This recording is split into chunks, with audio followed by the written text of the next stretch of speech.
Welcome to Business Authority Radio, bringing you insights from today's thought leaders, professionals, and influencers. With your hosts, Neil Howe and Craig Williams. Hello and welcome to the show. This is your host, Neil Howe, and today my special guests are Dr. Ellison and Sid Oakes. They're from Red Rock Behavioral Health Services, and we're here to tackle a major problem, which is the drug and alcohol addiction. Welcome to the show. Thank you. Thank you. Well, let's get right into it. Dr. Ellison, we'll start with you. You are the COO at Red Rock. Tell me a little bit about what Red Rock is and what you do. So Red Rock is a community mental health agency here in Oklahoma. We have agents or satellites from one end of the state to the other. We focus on people with behavioral health problems as well as substance use problems. So we have many different outpatient offices and across the state. Excellent. And Sid Oakes, tell me what your role is. I am the clinical director at the Medicationassisted therapy clinic here in Oklahoma City and a therapist here. Excellent. All right. Well, let's get into the problem. It's a big problem in the United States, and I would say not necessarily just the United States, but all over the world now. What is the seed of this problem? Why are so many people now addicted to drugs and alcohol? Well, I think there's several things that go into this. I think right now in our state, we're seeing an increase in prescription drug abuse. I think people think it's okay. Their doctors prescribe it. So it's starting to really cross over any kind of socioeconomic, cultural, any class of people are eligible for addiction at this point here in our state. And what does it look like on a national level? Is it just Oklahoma that has this problem, or is it countrywide? No, I believe it's countrywide. I mean, we're at a crisis in this nation on substance use and especially prescription meds. And I think that the mental health of folks it's kind of an easy fix too. Sometimes if they're struggling with depression or anxiety, and they may go see their primary care doctor or whatever, and then they say something's not right, and so it's quickly prescribed, and so quickly these people become addicted, and it's a huge problem. So what do you think the seed of that problem is? Because it seems to me like children in schools are heavily prescribed medicines to where it wasn't the case, 10, 20, 30 years ago. Sure. And I agree with that. I think children are quickly prescribed Schedule II drugs, and if they are at all hyper, then it's automatically this child has ADHD. Let's put them on a stimulant, and it's everywhere. I mean, these kids are, and not to say that some kids don't truly need this. I'm not trying to underplay that at all. But I think that, we need to really look and examine and evaluate children before we just throw medicine at a problem. I mean, a lot of times, trauma can cause symptoms that really do resemble or mirror ADHD, but that's their way of handling their trauma they've experienced. But if we don't get to that root of the problem, the trauma, and address it, if we're just throwing medicine at it, I mean, then it starts this cycle that it's like throw a pill, we can give this kid a pill, we can give this adult a pill, and it just fixes everything. And so I believe we become the society, I like to refer to it as the drive-through window society. If we want something, we want it now. And so a pill kind of resembles that quick fix. And it ultimately leads to a whole lot of issues for kids, adults, our society, and the nation at large. So how long has this been going on? What was the trigger, if anything, to have such a widespread problem? Well, I think there's a lot of things that we could put into what triggered that. I think emotionally, I think the fast-paced, look at the society we live in. Everything is immediate. It's immediate gratification. And so I don't know at what particular point that began. I think that we quickly think about our social media, how that's really quickly influenced us and generated these ideas of the immediate gratification. And so I think that drugs and alcohol go along with that same thing. So I don't know if I can say an exact starting point of it. It just seems like it's really, it quickly grows, and it's grown to a level that is just out of hand in my mind. So let's get to the type of person, if there is a type of person that comes into Red Rock for help. Can you give me an idea of who comes to you and what their problems are? Well, we receive people, all walks of life, and to the whole subject of substance use. I mean, it does not discriminate. So you can see people in literally every walk of life, every age, every race. As Sid said earlier, every socioeconomic status. Substance use does not discriminate. It will take anyone. And so across the board, you can see all types of people who may present for help. And the thing is, they're kind of at the end of their rope. They really kind of look at it like, I just don't even believe in this. I don't even think that there's such a thing as help with this problem. And first of all, before they even present to our door, they've gone through a lot of shame that they put on themselves, or maybe families or loved ones or friends or whatever it may be. This horrible shame that they think they are, lacking morals or they don't have the willpower or whatever. So they've gone through a lot of stuff just before they even walk into our door. If they do eventually make it to the door, then, it's our job to say, you know what, there is hope. We can help. We see this every day. People can get out of this cycle of addiction. So back to the particular person, it really, you can just picture in your mind any person, and that would fit who walks into our door for this problem.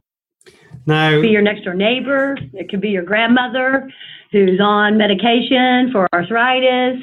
It can be your brother who got hurt in a football game. It literally affects all classes, all walks of life. Yeah, there's thousands of stories, I'm sure, that you could tell of just unique situations. Is there any link between the type of drug abuse and the socio-economic status or different areas in and around Oklahoma? Like I said, I think it crosses all socioeconomic status, but obviously people with less resources to get the help that they need, they have a lot more barriers to overcome in getting the help that they need. And so we see some that are, in poverty, but we see some that are extremely wealthy. I mean, it just, like I said, it on any given day, it could be a cross section. And for example, one drug that we see abused often are the opiates. And so, for example, if someone's been hurt, just like Sid said, your brother, your mother, whatever. They've been hurt, so they go to their PCP.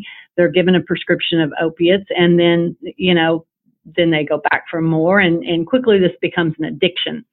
And I always like to say that the first time someone uses it, it may be a choice to use that. Sometimes when someone's hurting so bad, they will take something because they're trying to escape this pain, which makes perfect sense.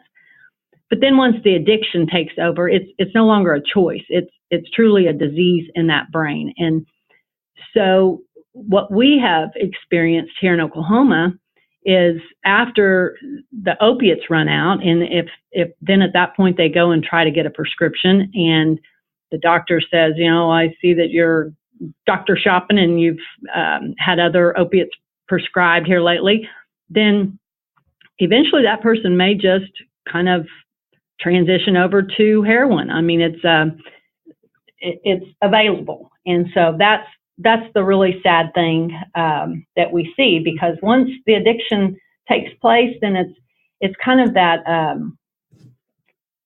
survival, and that drug becomes kind of their main survival thing. It's kind of like us thinking our next breath, and we have to have food, and we have to have these survival things going on. With a person who's addicted, that drug is their survival. So it makes perfect sense when you look at it in those terms. So in the case of the opioids, how long does it take for somebody to become addicted to that, to where it becomes a real problem for them? And, what about the other drugs like cocaine, or the stimulants? Is there a different time frame to become addicted to them? Well, I think each person is a little bit different. It depends on also genetics can play a factor in that. If they're predisposed to have the disease of addiction, they may quickly become addicted, whereas somebody, may take opiates for several months before they become addicted. And then, obviously the higher up in the opiates we move in class, when you're talking about OxyContin and Percocet, Schedule II narcotics, fentanyl patches, we're seeing a lot of that. These big morphine, they have a higher abuse potential because they are more addictive. And they're a little bit harder to get prescribed, but people are finding a way to make those here synthetically on the street. So in that category, they're probably just as equal to crack cocaine or methamphetamine as far as how quickly you can become addicted. Now, you mentioned there that some people are predisposed to addiction. What does that mean, and how do you tell if somebody is predisposed? Well, usually we can look at their family history, and just by asking them some questions, did your mom or dad, and you can see it comes down in their family line. So maybe they had a dad that was an alcoholic, or a great grandfather or something. Usually there's a family member with addiction, and not always, there are exceptions to the rule, but probably 9 times out of 10, there is some kind of addiction in their family history when we start asking them about that. So and it helps to look at that. It does represent a risk factor, but like Sid said, it's not your dad was an alcoholic, so you're going to be an alcoholic. It simply is, that is one risk factor to be aware of, that this could, lead to something more. So it would be more of an environmental predisposition rather than anything genetic. Well, I think you could argue the nature nurture on both of those things. I do believe that, having the genetics that are looked at as these may predispose you. It's not a given. It's just, okay, this is a risk factor to be aware of. But certainly the environment. I mean, we all know that the environment plays such a huge role. If you were raised in this environment where this was part of life, this is how we celebrate, this is how we cope when we're sad, this is, if that's what you have learned and you've been conditioned, I mean, that's a huge factor to take into consideration. So let's move on to the treatment for a moment. How do you treat these conditions? Because obviously there's the physical condition of being addicted to a drug, but there's also so much going on mentally and spiritually there too. You bet. So one particular program that we have within Red Rock is our medication-assisted treatment. That's where Sid's the clinical director there. So what we do is the person comes in, and of course it needs to be an opiate addiction. It won't work with just any substance, but if someone has become addicted to opiates, and they're looking for a way to get off this and need, they want help. So they come in and we have a doctor that looks at them and kind of takes a history and gets a really good idea of what all's going on with this person. And then they do this induction of the Suboxone, or it's buprenorphine.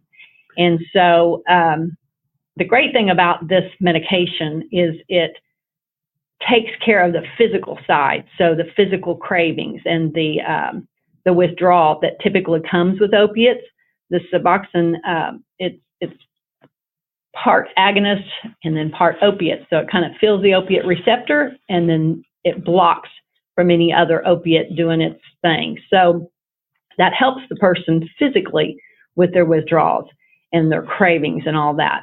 Then at that point, that's when they're referred right over across the hall to a therapist that really starts working with them and teaching them ways that they can use these skills that they learn in therapy to help them in their everyday life with the triggers that they may have happen to them on an hourly basis, or they really do need that therapy that teaches them, okay, there's other things that I can do. And so I always like to look at it kind of the way the brain's laid out. And it makes a lot of sense if we look at it and go, okay, that amygdala, where our emotions are, and that's what we're born with, it's right down there by the hippocampus. And it's so easy for us to, if I want something, then I'm just going to dip down into my hippocampus and go, what have I done in the past for this? Oh, yeah, I use drugs. But our whole thought process in therapy is we need these people to move forward and use that prefrontal area of their brain to think out a situation and say, you know what, we've got to get out of this rut. We've got to think out new and creative ways to overcome this habit, this pattern that addiction has kind of taken over. So there's a lot to this. And the best case scenario is when you have, and we're very fortunate at Red Rock to have prescribers that work really well in conjunction with the therapist and then the peer recovery support specialist. So they're this team that works with each client and really comes up with a solid plan for each person that's individualized for that person. So I think it's really interesting if we look at how we conceptualize and look at big picture, how do we even diagnose?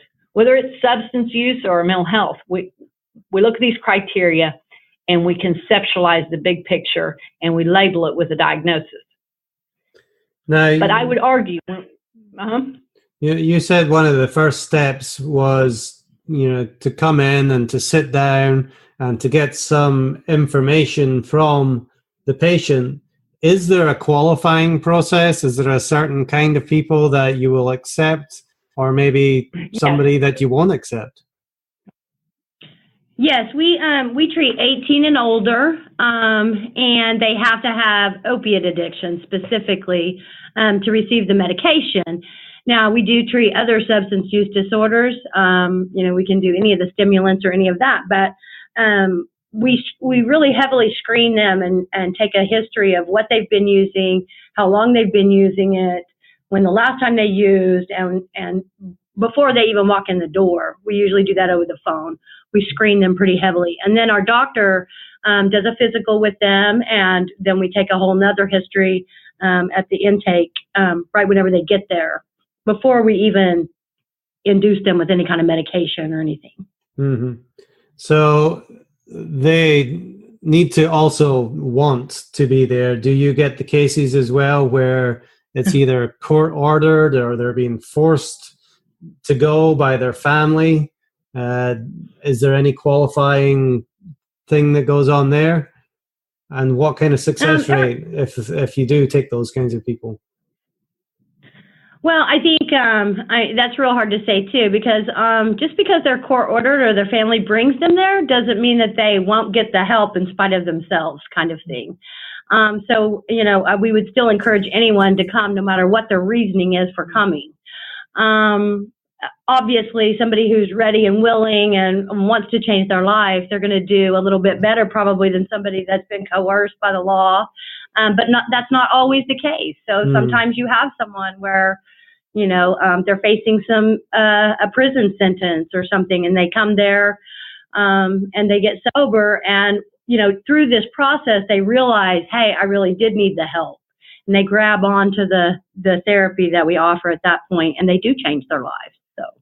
Well, that's certainly what it's all about. Now, you mentioned that it really does take a team of people to, work together and to come up with a plan. Is this something that an addicted person can do themselves?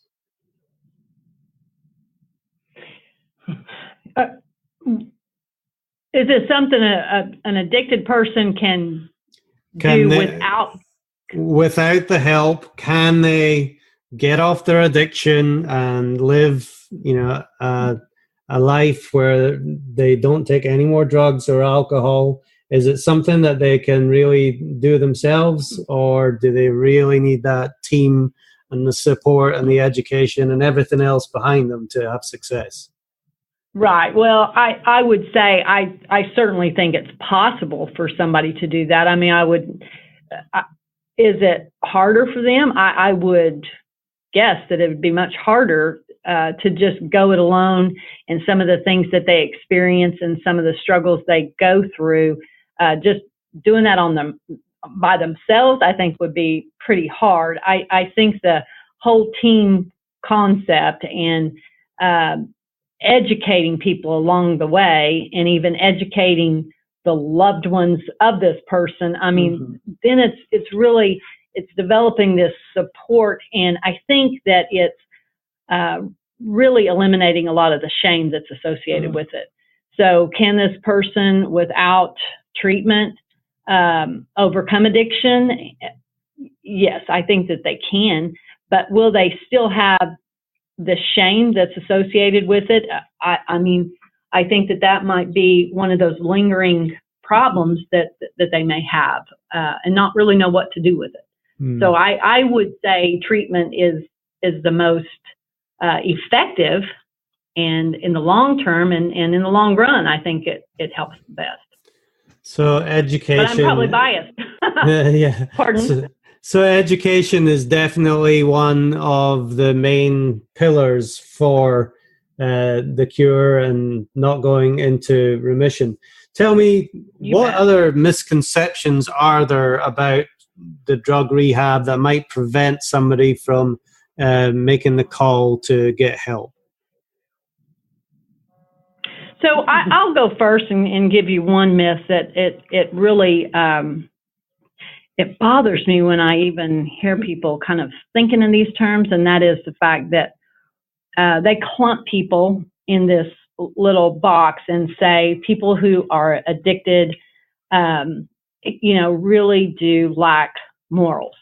And that's just the biggest myth ever. It has nothing to do with their morals. It has nothing to do with their character. So that's one of my, I guess you'd call it my pet peeve on in terms of the myths. What would you say, Sid? I think the biggest thing is people believing that, if you're addicted, why don't you just quit? As if it's just that easy. If it were that easy, everybody would do it and there would be no treatment centers. So I think I hate to hear that it's a choice. They did it to themselves and all of that. I'm with Dr. Ellison on that. I think that there were several things that went into making this person become addicted. I think the last thing we need to do as a society is to continue to keep it in the closet and like she said, clamp people in a box and say, oh, it's only the homeless guy under the bridge. that's shaking from alcohol withdrawal. That's what they imagine an addict to be, when that can't be further from the truth. I had a probably 63-year-old lady in today who's someone's grandmother. And if you saw her on the street, you would think nothing more than that. She's somebody's grandmother with a serious opiate addiction. So I think we got to get rid of the stigma. Right. Yeah. And I would add real quick, one of the last myths would be the fact that if once somebody's addicted, they're always going to be addicted. I mean, we've seen such wonderful success stories, and, they can get away from this addiction and really be involved and passing it on to other people, their story. Let's talk about a couple of stories, because you guys make a huge difference in people's lives. It's transformative to go from the struggles that they were having. They come and see you. You're able to help them. There's probably a couple of cases that stick out in your mind. Explain to me, or take me through a little bit, one of the stories that really affected you. So I will... in mental health and substance use, we really try to do everything we can to protect the health information. So I'll be very vague in the details, but you'll get the gist by the story. I'm not asking for names. I know that. So there was a guy that he had been in and out of prison the majority of his life. So he was probably late 50s, early 60s, kind of that age range, and had, experienced a lot of time being incarcerated. And it really all stemmed from his substance use. So he had got out and was ordered to one of our treatment centers. And so he was about 30 minutes away, and he was kind of kicked out in the middle of the night of the jail, and started walking, walked to the treatment center that he was supposed to be at. So on this walk from like 3 a.m. till the time it took him to get there, he had stopped at a convenience store, asked to use a phone. Everybody was kind of giving him these looks, he said, but he was just wanting to use somebody's phone because all he had to his name was this black trash bag filled with, some of his belongings he'd gone into jail with, and this little notepad with all these numbers. So he starts calling these random numbers, just asking for some help somehow. But he had to get a phone to even borrow. So this guy comes along, says, yeah, use my phone. Ends up, the guy goes back and gets his phone at home and brings him back one and says, here, 1 month, that's it. After that, you have to pay for the minutes. So he starts walking again towards the treatment center, and starts calling all these numbers. Well, he runs into this guy that he calls like 3 times, and I'm sorry, I keep getting the wrong number, and I'm sorry to bother you. So the guy comes and says, you know what, I'm going to come pick you up and drive you to this treatment center. So this all happened from a wrong number. He picks him up, takes him to the treatment center. He starts in our treatment, had to ride a bike every single day to get to this treatment, and he was riding a bike about 20 minutes if you're driving in a car, and he was riding his bike to treatment. Anyway, so fast forward, he went through this program of ours. He slowly but surely found a job, had to worry about even work boots to go work at this job. So this was 5 years after the fact, and he'd been out of our program for 3 years. And when I talked to him, he now owns his own business with numerous employees that he's hired on. And when you look at a story like that and you see all of his addiction and all the time that he spent in and out of jail, and to see kind of just his perseverance getting there that first day. But he said he was so cynical. He looked at that and thought, okay, what's treatment going to go do this time that it has not done all the hundreds of times I've gone through it in the past? But, something clicked with him and it was a real success. And I mean, to see somebody like him, it makes everything we do worthwhile, to know that he took what was given to him and he did something with it, and he's changed his life around. And I love hearing those success stories. It can be such a tough road for anybody who has an addiction to, get the help, get over the stigmas, and there's always barriers in the way to getting to the next level. But it generally comes down to, just like you said, something clicked for him, and it changed his life completely. And, that often happens, I'm sure, inside the walls of Red Rock. Yes, absolutely. So let's finish up with how Red Rock can help these people that have problems. What do they need to do? What steps do they need to take in order to get your contact information and get the help that they need?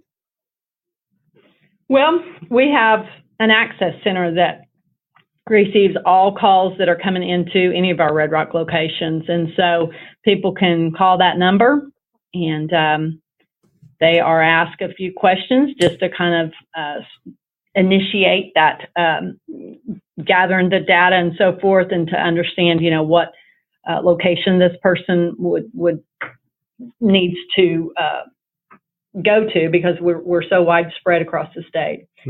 Is there a centralized website or number that you can give out? Yes. The phone number is